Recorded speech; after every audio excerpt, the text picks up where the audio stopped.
Oftentimes, if we want to put people in a different environment, let's say on a virtual set like this, we will film them in front of a green screen. And then in Premiere, as we talked about in the last movie, we'll remove that green screen. Why is it green, you ask? Because green's opposite is magenta, which is very strongly found in flesh tones. So green is kind of like the opposite. And so the thought is that we would remove the green and keep in what is there in our subject. Also, green tends to be a color that video cameras can handle pretty good. So the process of removing green screen is referred to as keying. If we go to the effects panel, open up video effects and scroll down, we'll actually see that there is a category called keying. If we open this up, there's a series of effects to help you key, and you can just key out green screen, but you can also key out blue or red or white or black or whatever. There's several effects to help out here. And there's a new one here in Premiere Pro CS5 called Ultra Key, and that's really what we're going to be focusing on here. That is an amazing effect, absolutely amazing. But what I want to show you here is the old way to key, just so you don't forget to use Ultra. We used to have to use the color key effect. And if I apply the color key effect, open up color key and select the key color. Let's say I'm going to select a green color here. So once we click the green, we have to increase the color tolerance value. And then we get this really chunky, ugly outline. Look at how terrible that looks. If I'm going to take this drop down here to 100% so we could see a little bit better, look how atrocious that is. That's what we used to have to deal with before Premiere Pro CS5. So I'm going to select the color key effect, delete that, good riddance, scroll down now, and apply the Ultra Key effect to this podcast part 1 to 3 clip. And now we can go back to Ultra Key, open that up. And the same thing, we're looking for the key color. It's asking us what color it wants us to remove. And notice it could be any color if we want to.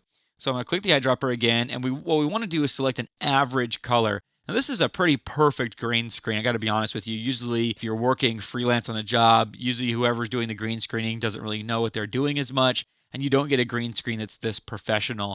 So what you want to try to do when you have a green screen with varied tones is get one that's kind of representative of all tones, kind of average. Thankfully, again, we don't really have too much difference in tones, so pretty much anywhere in this green area you can click. Now, if we zoom out to fit here, or select fit so we can see everything, pretty darn good key.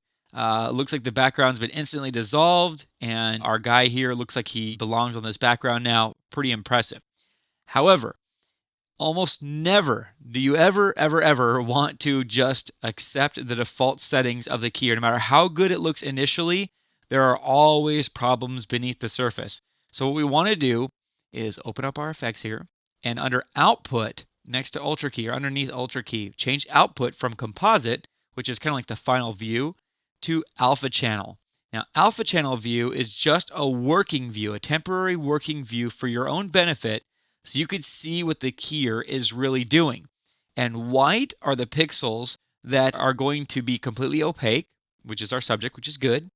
And black is what's going to be completely transparent, and some of our background pixels are completely black, which is good. But when you see gray pixels like this, it's indicating that these pixels are going to be partially transparent.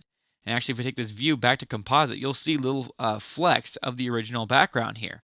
It's not too powerful, but that would definitely be a problem. So I'm going to take this back to Alpha Channel, and we're going to open up Matte Generation.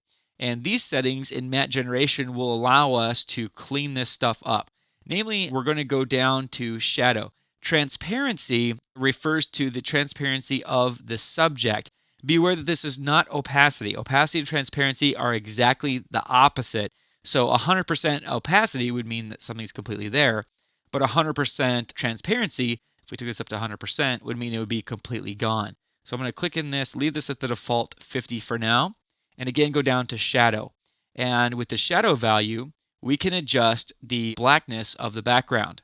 So I'm going to take shadow down pretty much all the way. It looks like to about a value of 15. Generally, you want to go pretty easy on these controls because if you go to an extreme amount, then it's going to start messing up your key in other places. And already just taking our shadow down all the way, we start getting holes in our original subject that we have to go back and fix, which we'll do momentarily. We could adjust the highlight as well, which we need to clean up this background here. We also might need to adjust the tolerance. And so we play with these settings until we get the right values to get rid of that green screen. We also might need to adjust pedestal here increasing the pedestal just a wee bit, just as much as you need. Looks like I'm going to stay with a value of 6 here. And that gets rid of that green screen. Now, I need to fix these little dark spots on my subject here because, again, the dark areas are holes, and we definitely don't want holes. So I want to reduce the transparency of my subject, and I'm going to do that by taking the transparency value down. You see, if I do it too much, then we get that junk back. So we don't want that. So I'm going to crease this until I get the holes in my key and then back off a little bit. And that's looking pretty good right there. Usually keying is a back and forth process. So we'll adjust transparency and then we might go back and adjust pedestal or shadow, and then we go back and adjust transparency some more and go back and adjust pedestal some more or whatever. We keep going back and forth until we get a pretty much white key and black key, or in other words, a white area and black area. And by the way, it is okay to have those gray pixels along the edges of your subject. Now that our key's pretty good, let's go back to output and change this from alpha channel to composite. And we'll see now that we have a pretty good key. I want to take the zoom ratio in the program monitor to 100% so we can get in a little bit closer and look at our edges here. We have a little bit of a faint greenness around the edges. That's referred to as spill. So some of the green light gets on our subject, or maybe just some of the background gets on these partially transparent pixels here. And it just gives us like a little green halo that if we get rid of that, it's going to make it so that the composite's a little bit more believable. So what I'm going to do is I'm going to close up matte generation. We have matte cleanup, which we don't really need to worry about, but choke allows you to kind of scale back the edges of the key. You got to be careful with this because a lot of people that are amateurs will go in and they will start keying something and they'll see these problem areas around the edges and they'll say, oh, okay, I'll just increase some choke. And what that does, it actually softens the edges and it makes it so that it's not as realistic and believable because as we're increasing the choke, we're shaving off the edges. So that's not typically what we want to do. So again, I'm going to take that down. If you ever do need to use choke, use it very sparingly. We could also soften or feather the edges just a little bit. It's sometimes good to have just a little bit of feathering along the edges so that it looks like the subject's kind of blending in with the background a little bit more. If we want to, we could play with the contrast of the edges, increase that if we felt so inclined. We could also use the midpoint to adjust that as well. I'm going to close up matte cleanup. I want to go to spill suppression. And as I mentioned before, when you have green along the edges of your subject, that's referred to as spill.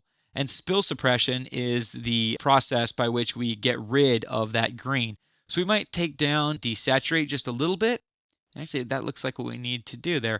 If we took it down all the way, or increase it all the way, it's going to make a completely black and white subject. So again, you might need to play with this setting, kind of go back and forth a little bit until you get something that works for you.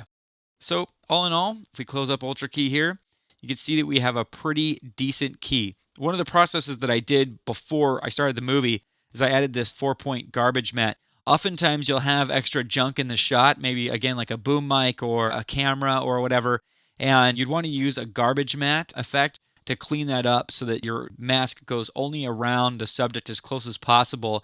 And that will make the keyer's job easier as well. Because a lot of times when you go farther away from the subject, whoever was filming this didn't bother to get the entire shot perfectly green all the way around. So it's going to be harder for Ultra Key to do its job if it has to process the darker greens over here and the brighter greens closer to the subject. But the Ultra Key effect is just a really great addition, perhaps the best addition to the Premiere Pro CS5 set of new tools to play with. With this Ultra Key, you can put somebody flying in front of a green screen in outer space or whatever you choose to do. If you want to do something a little bit more standard and professional, like a podcast here, you can do that as well. There's really no end to what you could do creatively by using a green screen.